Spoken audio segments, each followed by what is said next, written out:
Maine Mendoza spotted nga po raw na nakita sa Terminal 3 International Departure na kung saan aalis nga po ba ng bansa.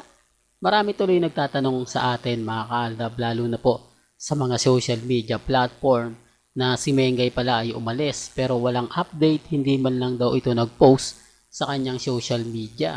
Marami tuloy tao nagtataka kung bakit nga po ba bigla ang umalis si Mengay nang walang abi-abiso.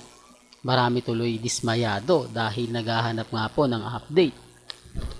Gaya nga po ng mga post, mga komento na kung saan nga po pinag-uusapan ngayon ang Showtime.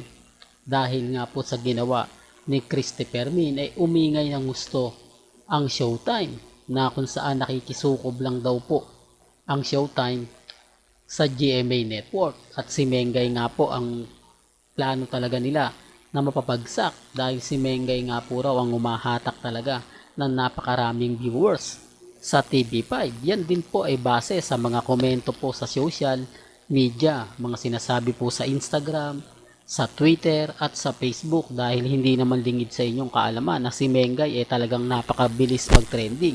Siya lang naman po talaga yung lumalaban sa mga Katden fans na kung saan talagang umaangat ang pangalan ni Mengay. Kaya nga po si Mengay ang tatargetin ng Showtime na pabagsakin. Yan base po mga kaaldab sa mga nakakalap nating impormasyon dahil si Mengay nga po talagang pinaka-paborito ngayon ng TV5. Yung huli mo, hula ko talaga naman pong inaabangan na. Pagkatapos niyan, meron pa po siyang bagong segment na kung saan itutuloy na nga po raw ang Main Goals Season 4. Yan base lang naman po sa mga nakakalap nating impormasyon.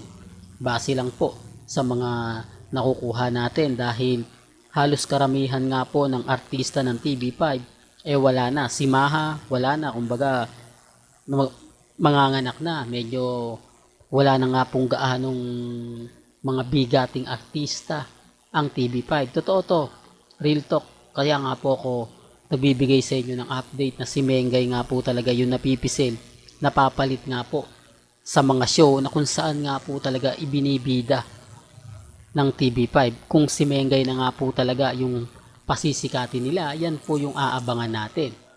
Dahil napakarami talagang mga nagtatanong kung kaya nga po bang pabagsakin o talunin ng Showtime ang TV5 o ang Eat Bulaga na kung saan ngayon napakaingay nila dahil nga po kay Christopher Min. Siguro napanood nyo na yan sa Instagram, sa website at syempre sa Twitter at syempre sa Facebook.